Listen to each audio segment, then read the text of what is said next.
Ano na, mag-aalas 11 na. Matagal lang kami ni Juris. Alon na. Umaano na si Juris. Kaya pa ba to?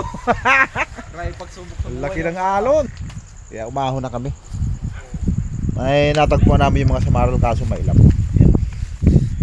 Ilang kilo sa'yo, Samaral Master? liliit. Kilo. Dalawa lang po na to, 2 yelo. Basta kadali tayo ng kulita naman, no? Isa. Hehe. Dali sa may pagbibigyan kasi ako bukas ng ano, ng samaral. Yung magagawa bukas sa bahay. Bibigyan ko siya ng isda. Ay, isda na lang lubugay ko sa kanya. Ano lang.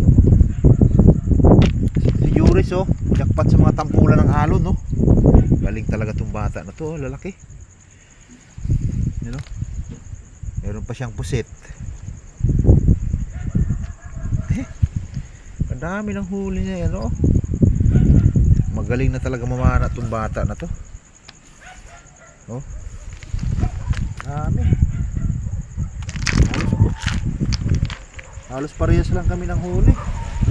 Ano, mga samaral naman kanya. Sa akin naman mga pang-ihaw. Diyan ano muna tayo.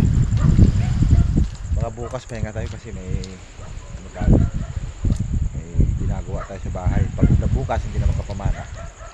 Baka mga Sabado na lang ulit na mano kaya Biyernes. Hanggang sa muli, susunod.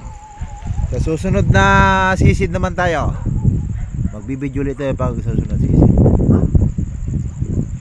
Thank you Lord sa biyaya ng dagat.